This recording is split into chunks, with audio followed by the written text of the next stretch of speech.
Olá, turma, como vai? Espero que vocês estejam bem.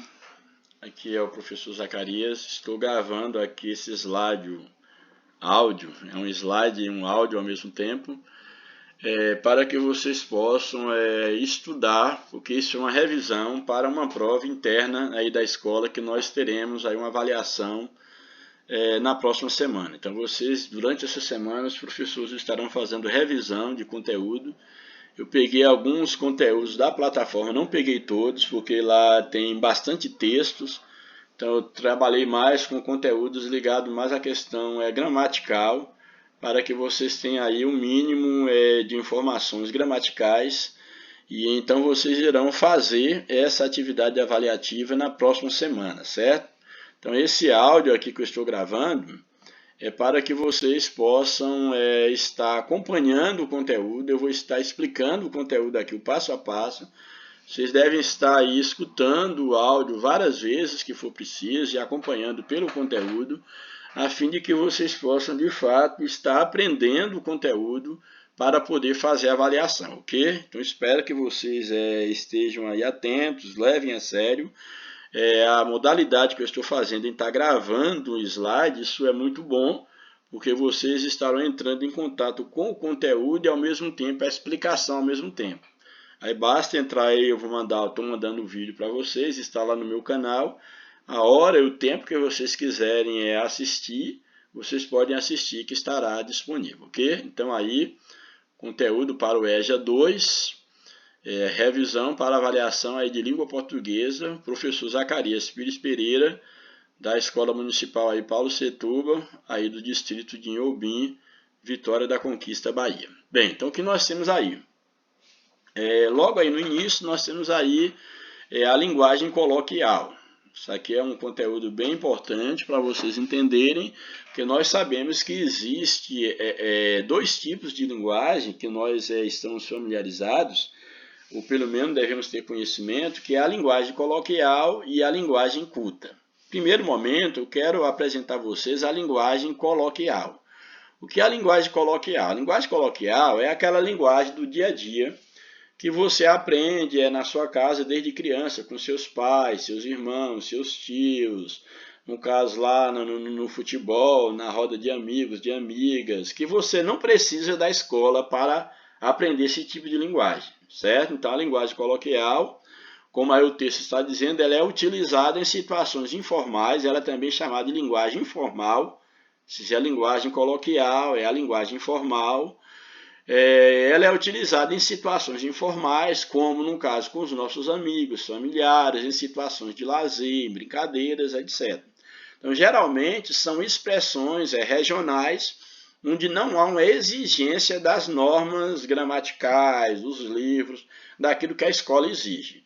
Então, essa linguagem ela apresenta marcas do regionalismo, ou seja, o jeito de falar de determinado local. Você sabe que, por exemplo, quem mora numa capital fala de um jeito, quem mora no interior já fala diferente.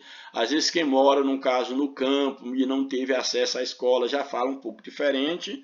E não é considerado, isso é que eu quero chamar a atenção de vocês, que esse tipo de linguagem coloquial, não é considerado um erro. Não é considerado um erro, mas é uma variação da nossa língua. Por quê?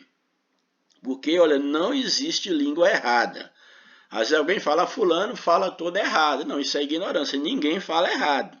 O que existe são variedades linguísticas. Então, dentre as variações da linguagem, nós temos exatamente um tipo de variação que é chamado de linguagem coloquial, chamado de linguagem regional, chamado de linguagem informal, ok?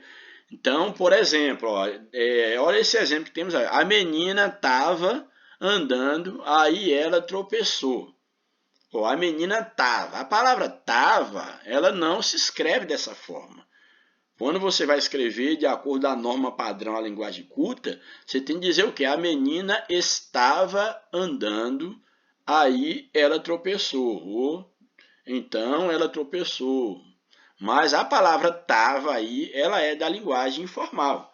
Ou seja, isso quer dizer o quê? Que quando você for escrever um texto, você não pode escrever a palavra estava, porque ela é da linguagem formal, e um texto é da linguagem formal. Portanto, no texto você vai escrever estava. É como a palavra pra. Pra é a linguagem formal. Você tem que escrever a palavra para e não pra, entendeu? Um outro exemplo de linguagem aí coloquial informal. Tipo assim. Tinha uma pedra na estrada. Tipo assim.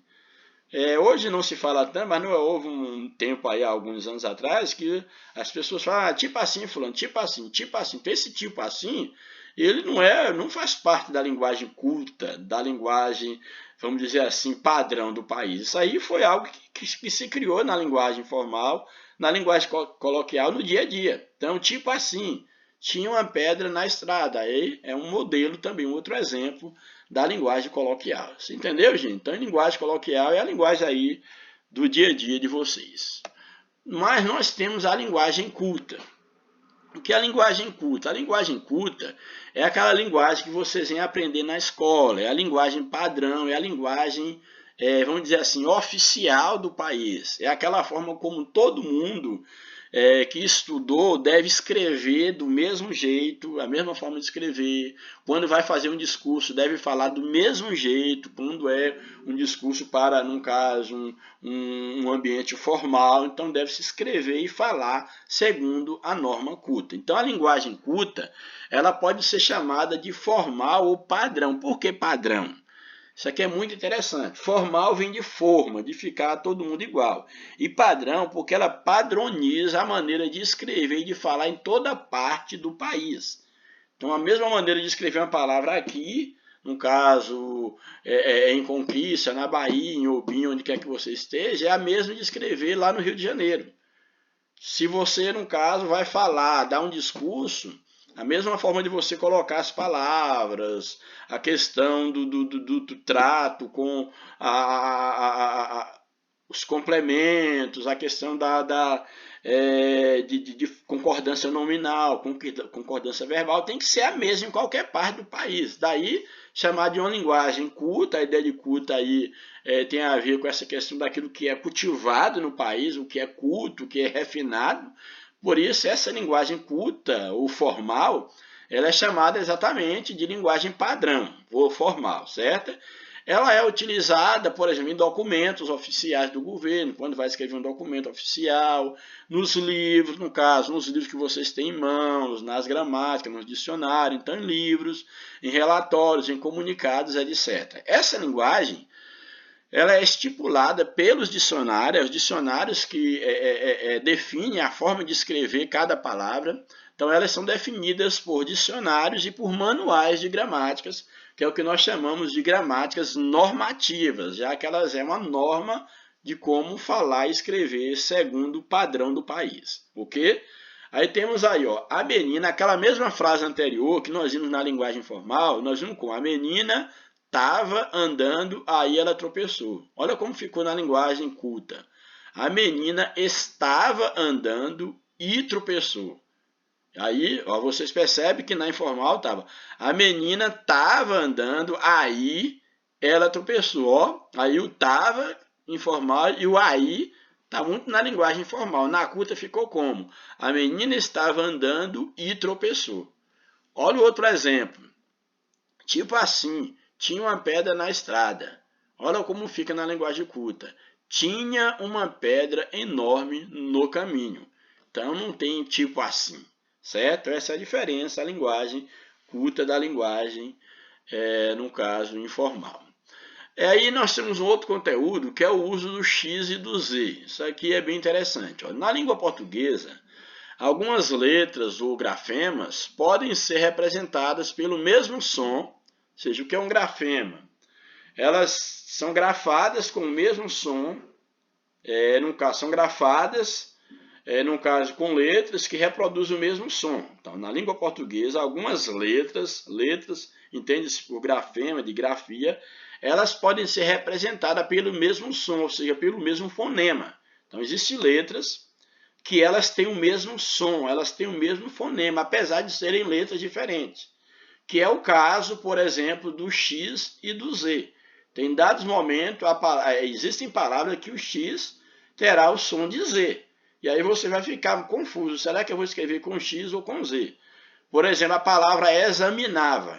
Examinava. Aí a letra X, ela tem um som de quê? Tem um som de Z. Entendeu? Então, esse fonema aí, esse mesmo som, são grafemas diferentes, mas que têm o mesmo som. Eles estão grafados diferentes, mas têm o mesmo som, a mesma fonética. Então, nesse caso aí, o X ele vai ter o som de Z. Olha outros exemplos aí. A palavra exemplo, por exemplo, sendo redundante. Então, exemplo, o som de Z, mas é escrito com X. Exagero, escrito com X, mas o som de Z. Exato, som de X escrito com Z. Exibir, existir, exame, êxito, exercer, exílio, aí deve estar faltando um O, vocês colocam aí, exílio, faltou a letra O aí. São palavras escritas com X, mas que tem o som de Z. Perceberam? Também aqui um outro conteúdo muito importante para vocês aprenderem é a diferença que é a linguagem conotativa e a linguagem denotativa. Então esse conteúdo também ele é muito importante, conotação e denotação. O que nós temos aqui, em diversos momentos, em conversas ou textos, necessitamos usar umas palavras para dar mais ênfase ou chamar a atenção para a nossa conversa. Então, surgem recursos como o sentido próprio da palavra, que é o sentido denotativo, o sentido próprio da palavra, e o sentido figurado da linguagem. Então, em dado momento da conversa, vai surgir recursos como o sentido próprio e o sentido figurado da linguagem, que estão relacionados com a função denotativa. A denotativa é o sentido próprio e conotativa é o sentido figurado, ou seja, com a capacidade que as palavras têm em apresentar diversos significados, que vão desde o sentido mais objetivo e literal, que seria o sentido próprio, até o sentido mais subjetivo e simbólico, que é o sentido figurado. O que é isso? Vamos ver um pouco à frente. Aí nós temos agora falando só sobre o sentido próprio ou sentido denotativo. Lembrando, sentido próprio, o denotativo é quando a palavra exatamente ela se refere àquilo que está escrito no dicionário. Então, o sentido próprio da palavra é também conhecido como sentido denotativo ou sentido literal. É o sentido real da palavra, aquele que aparece nos dicionários. É aquilo que aparece lá no dicionário. Por exemplo, se eu digo assim, a palavra cadeira, cadeira é cadeira mesmo, no dicionário é aquilo que a gente senta. Isso é uma cadeira. Então é um sentido que próprio, sentido do dicionário. Então as palavras no sentido denotativo vai transmitir o quê? Isso aqui, ó, característica do sentido próprio ou denotativo.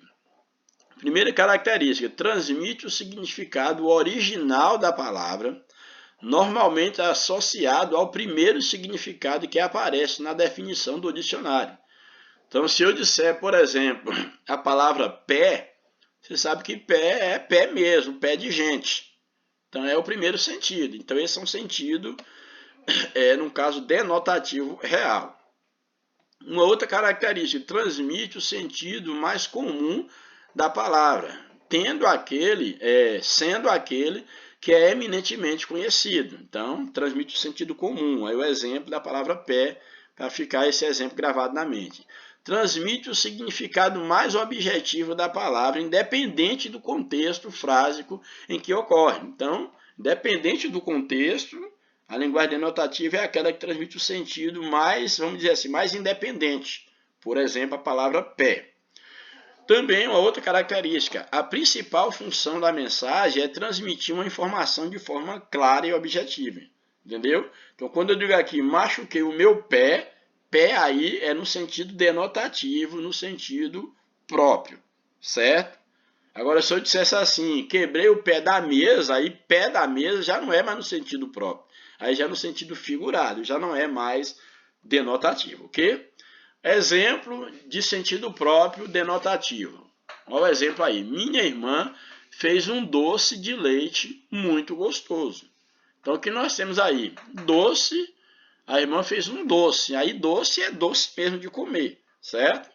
Um outro exemplo. Ganhei o jogo com o as de copas. Então, as aí tá falando o quê? De uma carta mesmo de baralho. No caso aí, a carta mesmo. Não sei se existem anjos. Aí está falando o quê? De anjos, anjos mesmo, no sentido dos seres espirituais. Aí tudo no sentido denotativo. Agora nós saímos do sentido próprio, denotativo, e vamos agora para o sentido figurado, ou também conhecido como conotativo. O sentido figurado das palavras é também chamado de conotativo. Então, o que caracteriza, no caso, uma palavra no sentido figurado ou conotativo? É quando ela não está no sentido real. Quais são essas características? Primeira, surgem situações particulares, e vai dar um uso particular à palavra, particulares de uso da língua, estando dependendo do contexto da frase para você entender qual é o sentido da palavra. Então ela vai depender do contexto, ela pode ter um sentido diferente. Por exemplo, se eu disser assim, fulano subiu até o pé do monte. Pé aí não é um pé de pessoa. Nesse contexto aí, pé é o início do monte, entendeu? Então vai depender da situação. Também a linguagem figurada, conotativa, transmite um significado subjetivo da palavra, sujeito à interpretação dos interlocutores. Ou seja, o interlocutor é que vai interpretar qual é o sentido que aquela palavra está tendo na frase. Também apresenta um sentido simbólico da palavra, influenciado por associações de ideias que ampliam o sentido original de uma palavra. Por exemplo, se eu digo assim, a cadeira quebrou o pé, por que colocou esse nome pé na cadeira? Porque associou a ideia que o pé é o que sustenta o corpo, então achou que o nome mais apropriado para colocar aquilo que sustenta a cadeira é colocar o nome de pé. Só que pé aí é no sentido, num caso, é conotativo. Não é pé no sentido de pé de pessoas, entendeu? Também a principal função da mensagem é ser expressiva para provocar sentimento nos interlocutores. Aí, por exemplo, a ideia de provocar um sentimento. Se eu disser assim, vou dar um exemplo no sentido real denotativo próprio. Se eu digo assim, olha, Pedro foi internado para operar do coração. Então, coração aí é o sentido próprio, sentido real, sentido denotativo, certo? Mas se eu disser assim, Pedro está apaixonado, a paixão de Pedro deixou com dor no coração. Essa dor no coração não é que Pedro está com a dor no coração no sentido de sentir mal. O seu coração está ferido, o coração de Pedro está ferido de amor. Ferido aí é o seu sentimento, mas não é que o coração tem uma ferida no coração, entendeu? Então esse é um sentido para tratar de sentimento, de emoção, que isso é muito utilizado na literatura, o sentido conotativo das palavras. E aí vem exemplo de sentido figurado conotativo. Minha irmã é um doce de pessoa. Percebe que naquela outra frase, quando nós usamos lá a palavra doce, deixa eu ver aqui, minha mãe fez um doce, aí doce é no sentido real. Aqui não, minha irmã é um doce, não é que a irmã é um doce, é que ela é uma pessoa agradável, certo? Ele é um as na corrida, ele é um as na corrida. Aqui, olha, ganhei no jogo com o as. O as é a carta mesmo. Quando diz aqui que ele é um as na corrida, não é que ele é um as a carta. É a ideia do que remete a você ter um as, no caso, num jogo. Mas não é que ele é um as numa carta. Aqui, meus filhos são uns anjos. Lá na outro exemplo, não sei se existem anjos. Aí está falando de anjo no sentido real, no sentido espiritual. Aqui, quando eu digo aqui, meus filhos são uns anjos, não é que o filho tem os filhos são anjos, ou que tem asa, se é que anjo tem asa. Mas é no sentido que o filho é um bom filho, não dá trabalho aos pais. Esse é o sentido da ideia aí, no caso, figurada conotativa, ok? E aí, já chegando aí para quase finalizar, nós temos aí, depois disso, os neologismos. Isso aqui é um conteúdo interessante que eu quero chamar a atenção de vocês. O que é um neologismo? Neo quer dizer novo, logismo vem de palavra, ou seja, uma nova palavra. Então, neologismo é a criação de novas palavras compostas a partir de outras que já existem. seja, no mesmo idioma, uma palavra que já existe no mesmo idioma ou fora desse idioma, a partir dela você cria uma nova palavra. Então, isso que é um neologismo, é uma nova palavra. Então, neologismo é a criação, né, de uma nova palavra composta a partir de outra que já existe, ou a atribuição de um novo sentido a uma expressão que já existe. Vamos aos exemplos. Sextou. Sextou é um neologismo, porque é uma palavra que chegou o quê? Por exemplo, quando chegou a sexta-feira, a ideia de chegar a sexta-feira. Então, essa ideia de sexta-feira, de alguém chegar, olha, está chegando sexta-feira. Alguém criou a palavra sextou.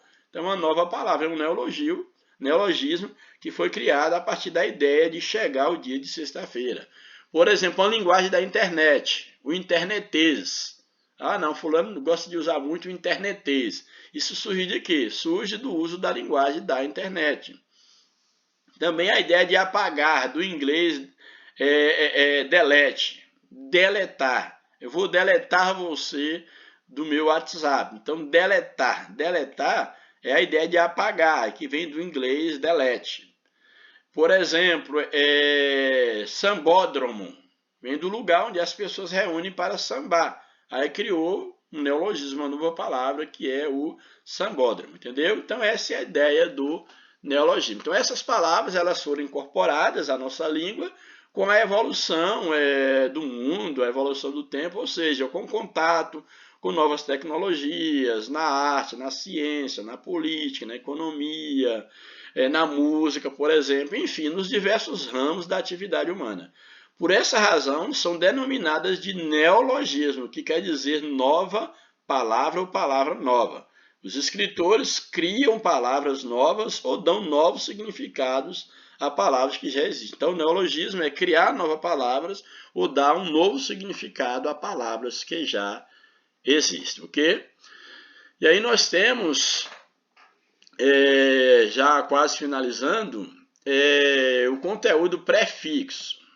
Lembra bem, pré é aquilo que vem antes, viu? Pré é que vem antes. Então, prefixo, aquilo que vem antes. Ele está afixado, porém antes. Então, você sabe o que é um prefixo? É um elemento que aparece no início das palavras, modificando-lhe o sentido, formando uma outra palavra. Então, o prefixo ele vai juntar uma palavra, formando uma nova palavra. Os prefixos, por exemplo, in. In e in. Temos aqui o exemplo, olha, formam o sentido contrário ou uma negação. Prefixo in. Aqui apareceu com M, mas é com N, viu, gente? Com N. Que é que eu copiei lá da plataforma e acabei passando batido. Mas vou explicar aqui para vocês aqui. Por exemplo, o prefixo de negação in. O que nós temos aqui? Temos a palavra violável. Violável, que é algo que pode o quê? Ser violado, que pode ser alterado. Quando eu coloco aqui esse in, ou essa palavrinha antes, isso aqui é que é um prefixo. Só que esse prefixo aqui, que eu coloquei nessa palavra aqui, ele modificou o sentido dessa palavra. Então, uma coisa significa a palavra violável, que é aquilo que pode ser mudado, pode ser alterado. Quando eu coloco o inviolável, é algo que não pode ser violado, não pode ser alterado. Percebe que o prefixo muda o sentido?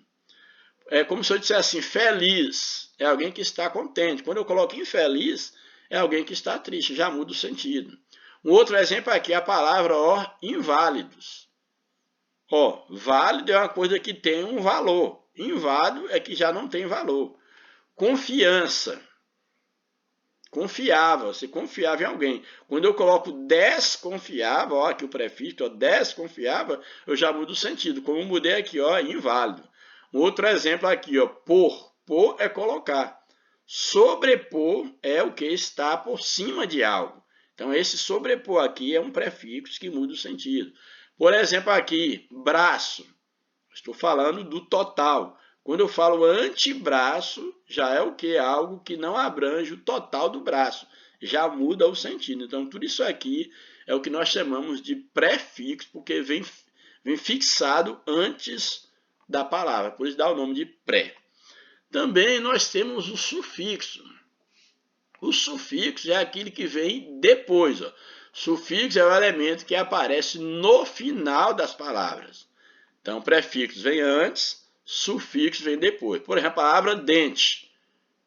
Temos aqui depois acrescentou uça. Ficou o quê? Dentuça. Já mudou o sentido. Palavra pátria. Foi para o quê? Patriotismo. Ó, então, tudo isso aqui é sufixo. Autismo. Aqui, ó, uça. Aqui, ó, sufixo. Rico. Aqui, ricaço. Então, aqui são o quê? Sufixo. Entendeu? Então, palavras que levam um acréscimo depois, nós vamos chamar de sufixo. E existem palavras que elas têm prefixos e sufixos ao mesmo tempo. Por exemplo, eu pego aqui a palavra feliz, eu coloco in, é um prefixo. E mente é um sufixo. Ficou como infelizmente. Entendeu? Mudei totalmente o sentido. Aqui a palavra dizer. Eu coloquei contra e depois zendo. Ficou o quê? Contradizendo. Então aqui tem o prefixo, aqui tem o sufixo. A palavra, por exemplo, é conserta. Conserta. Eu coloquei o quê? Desconcertante. Que, ó, conserta, eu coloquei des, um prefixo, e ante um sufixo. Ficou desconcertante. Percebe? Isso aí que é. E o dígrafo. O que é o dígrafo? O dígrafo ocorre quando duas letras, ó, o que é um dígrafo? Quando numa palavra duas letras, elas apresentam um único fonema, ou seja, um único som. Então, quando duas letras, elas têm um único som, eu vou chamar de dígrafo. Ou seja, a emissão de um único som. Então, duas letras, um único fonema, ou seja, um único som, eu chamo de dígrafo. Em alguns casos, como NH, que é dígrafo, CH, que é dígrafo, LH, que é dígrafo, que tem um som só, as letras elas vão permanecer na mesma sílaba quando você for separar a sílaba. Você não vai separar o N do H, o C do H, o L do H, não separa.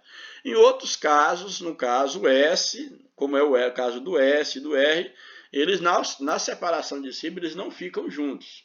Eles vão separar um do outro na sílaba, vai ficar em sílabas diferentes. E aí exemplos aqui de palavras com dígrafos. Aqui, olhar, lhá, um som só, dígrafo. O lhá não separa. Trabalhei, dígrafo. Ninho, NH, o NH não separa. Aqui, cachorro. Temos aqui o dígrafo, CH, que não separa, mas aqui esse dígrafo aqui, os dois R, ele separa na separação de sílaba. Arrebento, aqui ó, um dígrafo, se separa aqui os R. Massa, um dígrafo, e você separa os dois S, certo? Isso aqui é muito importante. E o verbo. Aqui é claro, gente, que parece ser muito conteúdo, mas é tudo de uma maneira bem sintetizada, viu? O verbo. Os verbos pertencem a uma classe gramatical, a uma classe de palavras que é variável. O que é a palavra variável? É que ela vai sofrer variação. Ela pode ser escrita no plural, no singular, no feminino, no masculino. Ela vai sofrer variação. No caso do verbo, é claro, o verbo não vai para o feminino e masculino, mas ele vai sofrer variação. Ele vai sofrer variação, por exemplo, de número, pode estar no plural, pode estar no singular, entendeu? Ele pode, no caso, referir, a marca verbal pode referir à pessoa do discurso, se é primeira, se é segunda, se é terceira, então ele vai sofrer variação, certo? Essa é a ideia. Então, o verbo pertence à classe gramatical de palavras variáveis que pode designar. O verbo pode se referir a uma ação, a um fenômeno da natureza ou a um estado. Por exemplo, uma ação. O menino cantou, é uma ação. Trovejou hoje, é um fenômeno da natureza. Ele está doente, está é um verbo de estado, certo? Então, quando flexionado, eles podem apresentar da seguinte forma, ó, como marcas de pessoa, quando flexionado. Eu, tu, ele, nós, vós ou ele. Então, a depender do verbo, por exemplo, cantou. Pode ser o quê? Ele cantou. Cantamos, nós cantamos. Então, o verbo também, ele é marca de pessoa. O verbo pode marcar qual a pessoa gramatical. Também ele pode marcar número, ó, que é plural singular. Por exemplo, cantamos, está no plural. Canto, está no singular. Também ele pode marcar o tempo, que é o pretérito, o passado, o presente e o futuro. Por exemplo, cantei, pretérito, canto, presente, cantarei, futuro. Entende? Então, o verbo é essa palavra que ela dá a ideia de ação, fenômeno da natureza, pode ser uma ação, pode ser um fenômeno, pode ser um estado, pode representar uma pessoa gramatical, uma dessas pessoas gramaticais. Você pode descobrir através do verbo, pode descobrir o número, se está no plural ou no singular, e pode descobrir o tempo, se está no passado, no presente ou no futuro. E aqui, a grafia dos substantivos derivados de adjetivo. Aqui a gente finaliza. Isso aqui eu chamo a atenção de vocês porque é fundamental. É simples, mas é fundamental. A palavra puro é o que? É um adjetivo, indica o que? Uma qualidade. Então, a palavra puro indica uma qualidade, é uma característica. Por isso, é classificada como um adjetivo. Então, a palavra puro é um adjetivo. Esse adjetivo, ele dá origem a outra palavra, que é a palavra pureza. Então, nós tínhamos a palavra puro, e de puro eu formei a palavra pureza. Só que puro é um adjetivo e pureza é um substantivo. O que nós queremos dizer com isso? Que pureza é um substantivo, que pertence, no caso, ao adjetivo, implica qualidade, né, das palavras. Substantivo, que no caso aqui é uma classe gramatical dos seres, que dá nome aos seres, aos objetos, aos sentimentos, etc. O que eu chamo a atenção sua é o seguinte, olha. Toda vez que de uma palavra que for adjetivo, eu puder formar dela um substantivo, sempre eu vou escrever esse substantivo com a letra Z e não com S, certo? Então, os substantivos derivados de adjetivos são escritos com Z. Olha o exemplo. Belo. Belo é um adjetivo, né? Isso é uma característica. Beleza é um substantivo, é um nome. Portanto, beleza é escrito com Z. Por quê? Porque é um substantivo derivado de adjetivo. Dura. Dura aqui é uma qualidade, um adjetivo. Dureza é um substantivo, então eu escrevo com Z. Firme. Firme é um adjetivo. Firmeza é um substantivo, eu escrevo com Z. Certo? Então, preste atenção a isso, que isso é fundamental, é o conteúdo que nós temos. Então, vocês devem escutar aí o áudio slide, que é áudio e slide ao mesmo tempo. Você deve escutar várias vezes aí, hoje e durante a semana, assim que vocês tiverem um tempo, a hora que vocês puderem, estará disponível no canal. Estou mandando aí o vídeo para vocês.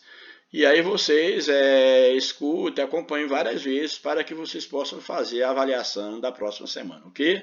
Um abraço, bons estudos para cada um de vocês, que Deus abençoe a cada um de vocês.